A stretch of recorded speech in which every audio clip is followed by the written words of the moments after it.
पड़ोसी मकान मालिक पूछते हैं कि लड़की कौन है, तो उन्होंने कहा ये मेरी साली है, इनसे हमारी शादी लग रखी है, आई है पुलिस के एग्जाम देने। फिर वहाँ मेरे साथ रखते हैं, पति पत्नी का संबंध बनाते हैं। तुझे जहाँ मर जा, जहाँ चली जा, जहाँ भी चली जा, तुझे दिल्ली जाना, नोएडा चली जा, कहीं भी चली जा, मुझसे तुझसे कोई मतलब नहीं है। मैं इधर ही उधर रोड पे भटक रही थी, चोला गई थी, चोले से धक्के मार के उन्होंने भूत चौराहे पे फेंक दी। दोस्तों, मैं इस वक्त बुलंदशहर के जिला अस्पताल में मौजूद हूँ। एक पीड़िता यहाँ पर बैठी हुई है। उसका कहना है कि इसके साथ एक पुलिसकर्मी ने पहले शादी की, शादी रचाने के बाद इस अपने साथ रखा और फिर अब उसे धोखा दे रहा है। क्या कुछ पूरा मामला है, थोड़ा जान लेते हैं। क्या नाम है आपका? निधि नाम है मेरा। कहाँ से हैं आप? मैं मिर्जापुर जनपद की रहने वाली हूँ। मिर्जापुर जनपद। हाँ। क्या हुआ है आपके साथ, किसने धोखा किया है? थोड़ा मेरे हस्बैंड और मेरे ससुराल पक्ष वाले ने धोखाधड़ी की है मेरे साथ। क्या धोखा?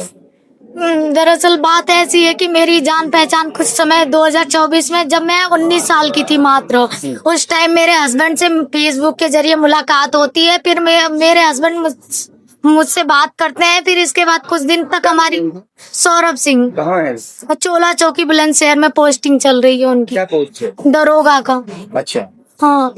आपकी फेसबुक पर दोस्ती हो गई थी? फिर कुछ दिन तक बातचीत चली। इसके बाद वो मुझे मिलने के लिए बार बार बोलने लगे। फिर उन्होंने मेरा ऑनलाइन टिकट किया 28 अगस्त 2024 को। फिर वो मिलने के लिए मुझे मिर्जापुर से खुर्जा तक बुलाते हैं। इसके बाद मुझे वहाँ बुलंदशहर लेकर जाते हैं। फिर वहाँ पे पड़ोसी मकान मालिक पूछते हैं कि लड़की कौन है, तो उन्होंने कहा ये मेरी साली है, इनसे हमारी शादी लग रखी है, आई है पुलिस के एग्जाम देने। फिर वहाँ मेरे साथ रखते हैं, पति पत्नी का संबंध बनाते हैं। फिर इसके बाद 3 सितंबर 2024 को पुलिस विभाग से छुट्टी लेकर जाते हैं, मुझे मथुरा ले जाते हैं। वहाँ भी होटल लेते हैं, वहाँ भी वही सब चीजें करते हैं और फिर हाथरस से ट्रेन पकड़ा के मुझे घर भेज देते हैं। शादी की या नहीं आपसे? मुझसे शादी की है।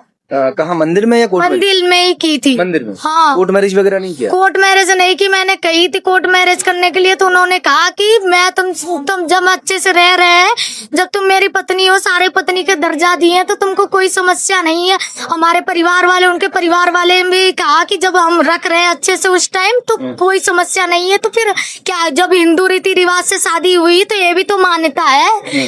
ये जब परिवार वाले ही साथ में शादी करवाए तो इसे सब मान्यता देगा। लेकिन जब फिर उन्होंने मुकदमा खत्म करवा लिया तो वो अब मुझको छोड़ दिए। कह रहे जा कोर्ट से ऑर्डर लेकर आए, रहने के लिए, खाने के लिए, पैसे के लिए और घर में रहने के लिए। कितने समय से आप साथ रह रहे हो? मैं पूरे 6 महीने तक साथ रही। 6 महीने के बाद ड्रामा करके, मारपीट, गाली गलौज करके, मेरा फोन तक तोड़ के, सबूत मिटाने के लिए मेरा फोन भी तोड़ के। ये बताइए, आपके परिवार में कौन कौन लोग हैं? मेरे मम्मी पापा, चाचा चाची, दादी दादा और हाँ, छोटे छोटे, सबसे बड़ी मैं ही हूँ घर में। क्या आपने कभी अपने परिवार से मिलने की कोशिश की? वो मैंने करी थी, वो मना कर दिए क्योंकि मैंने उनके खिलाफ जाके शादी किया। समाज में उनकी बहुत बदनामी हो गई, इस वजह से वो नहीं रखना चाहते। वो रखे थे लेकिन मेरे हस्बैंड ने उनके ऊपर झूठे एलिगेशन लगा दिए, इसलिए वो नहीं रखना चाहते मुझे। यानी अब न इधर की रहे न उधर की रहे? नहीं, वो हैं? मुझे वो जब उनके ऊपर अस्पताल में आप पड़े हुए हो। हाँ। कौन लिख रहा है आपको? वो पुलिस वाले लेकर आए थे क्योंकि मैं वहाँ, मेरी तबीयत खराब हो गई थी ना, ये डॉक्टर रेफर होने के लिए भेज दिया था। वहाँ पे मेरठ में कह रहे थे रेफर के लिए, लेकिन ठीक हो गई हालांकि, तो जाके यहीं पड़ी हुई, तब से कोई देख रेख नहीं। ऐसा तो नहीं है कि आपका दोनों का आपस में कोई छोटा सा मनमुटाव हो गया हो, झगड़ा हो गया हो और उस बात से नाराज होकर आप इस तरह के एलिगेशन लगा रहे हैं? नहीं, मैं एलिगेशन नहीं लगा रही, वास्तविक में मेरे साथ घटी हुई है। मैं भूखा प्यासा, कोई वास्तविकता में। अभी भी तो उनके साथ ही रह रही हो आप? नहीं, ये हॉस्पिटल में रह रही हूँ मैं। 3 दिन हो गए हॉस्पिटल में? 3 दिन हो गए। 3 दिन पहले कहाँ थे? मैं इधर ही उधर रोड पे भटक रही थी, चोला गई थी, चोले से धक्के मार के उन्होंने भूत चौराहे पे फेंक दी। अच्छा। फिर इसके बाद मैं महिला थाना में गई थी।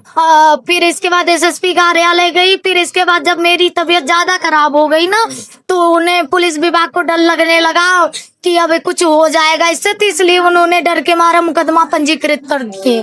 तो मुकदमा हो गया उनके खिलाफ? मतलब हो गया, लेकिन फिर भी कोई कार्रवाई नहीं हुई, अभी ऐसे ही पड़ी। जांच चल रही होगी ना अभी? हाँ, जांच वाच नहीं, जांच तो चल ही रही, पता नहीं अब कोई कुछ होगा तभी तो हम जानेंगे।